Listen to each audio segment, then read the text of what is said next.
અયોગ્ય વ્યક્તિઓ પાછળ ખર્ચેલો પ્રેમ ક્યારેય વ્યર્થ નથી જતો. એ કોઈ અન્ય સ્વરૂપમાં આપણી પાસે પાછો ફરે છે.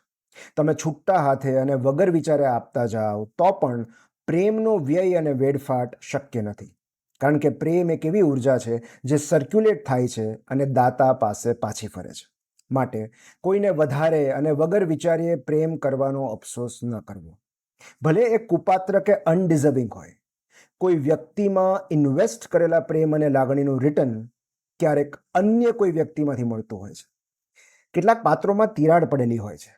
તેઓ આપણો પ્રેમ ઝીલી અને સાચવી નથી શકતા. આપણે ગમે તેટલો આપીએ એ ક્યાંક લીક થઈ જાય છે. પણ એ લીક થયેલો પ્રેમ કોઈ એવા પાત્ર સુધી પહોંચે છે જે છલકાઈ જવા તૈયાર હોય છે. જીવનમાં પ્રવેશેલા અયોગ્ય લોકો પ્રેમનું રિહર્સલ કરાવે છે, જેથી કરીને જ્યારે યોગ્ય લોકો મળે ત્યારે પ્રેમનું પરફોર્મન્સ આપી શકાય.